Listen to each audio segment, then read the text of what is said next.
Hello बच्चों, आज का टॉपिक है एक ऐसा टॉपिक जिसके ऊपर आगे की जितनी भी मैथमेटिक्स हैं वो ज़्यादा से ज़्यादा डिपेंड हैं और वो टॉपिक है घातांक सिद्धांत। इसके बहुत ही प्रचलित अन्य नाम हैं इंडेक्स, इसी का प्लूरल फॉर्म है इंडिसेस, उसी को एक्सपोनेंट भी कहा जाता है और उसी को पावर भी कहा जाता है। तो आज हम आपको बताने जा रहे हैं घातांक सिद्धांत। आज हम आपको बताने जा रहे हैं घातांक सिद्धांत। घातांक सिद्धांत आखिर है क्या?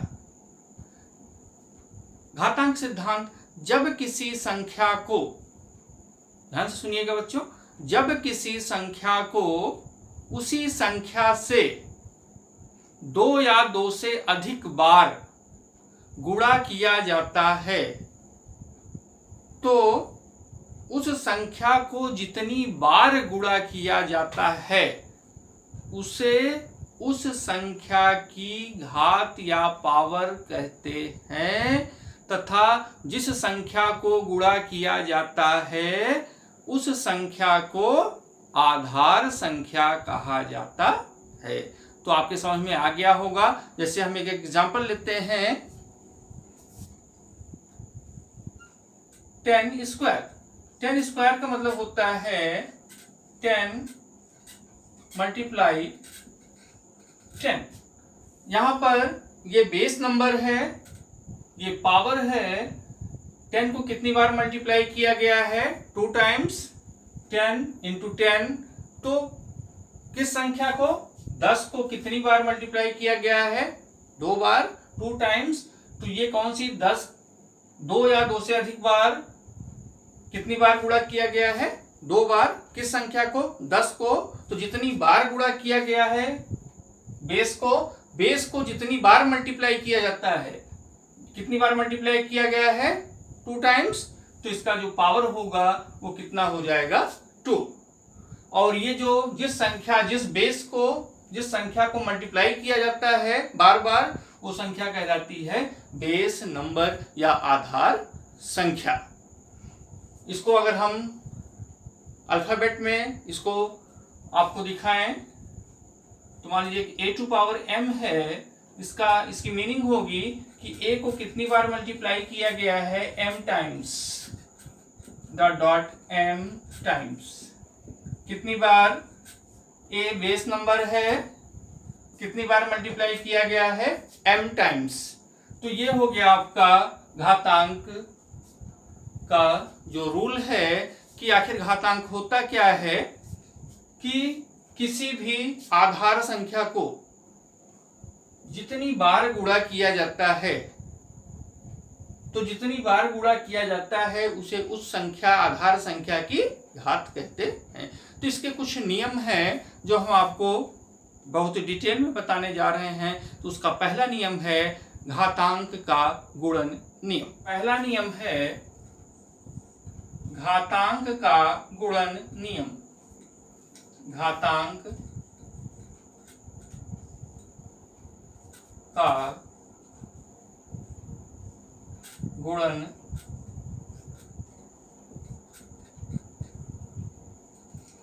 नियम।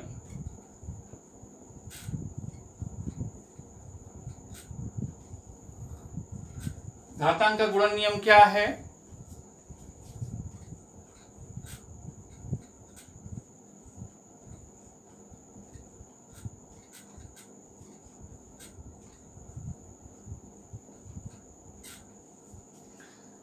घातांक का गुणन नियम कहता है कि समान आधार पर विभिन्न घातों को यदि आपस में गुणा किया जाता है तो उसी आधार पर उनकी घातें आपस में जुड़ जाती हैं।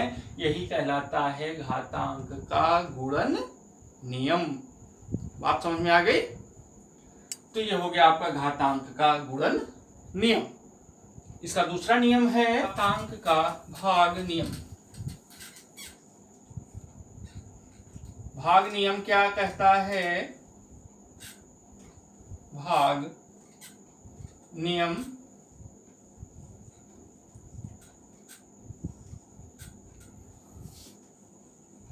a to power m divided by a to power n equals to हो जाता है a to power m minus n।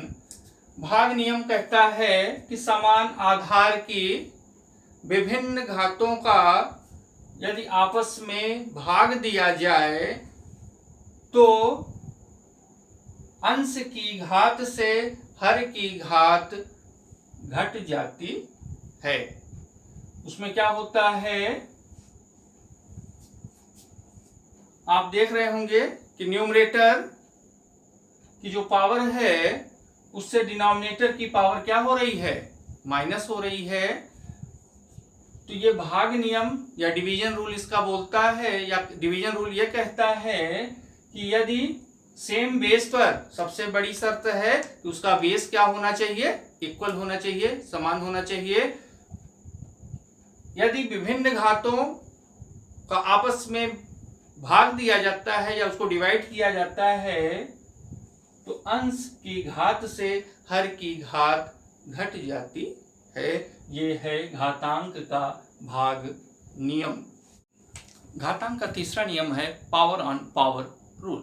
इसको कहते हैं घात का घात नियम। मतलब क्या हुआ इसका कि अगर कोई घातांक लिखा गया है, जैसे मान लीजिए a to the power m है, अब इसके ऊपर कोई पावर लगा दी जाए, m के ऊपर मान लीजिए n की पावर लगा दिया और उसके ऊपर भी मान लीजिए कि r की पावर लगा दिया, तो power to power, power on power है, तो इसका क्या होता है कि विभिन्न पावर्स का आपस में गुणा हो जाता है। इसकी पावर का आपस में क्या हो जाता है? आपस में इनकी पावर्स का आपस में गुणा हो जाता है। पावर के ऊपर पावर, पावर ऑन पावर का मतलब है कि जितने भी पावर्स का मल्टीप्लाई, जितने भी पावर्स के ऊपर पावर लगाए जाते हैं, उसी बेस पर उन पावर्स का आपस में क्या होता है? गुणा हो जाता है। इसको बोलते हैं घात का घात नियम। घातांक का चौथा नियम है कि यदि किसी घातांक का अंश से हर में या हर से अंश में परिवर्तन किया जाता है तो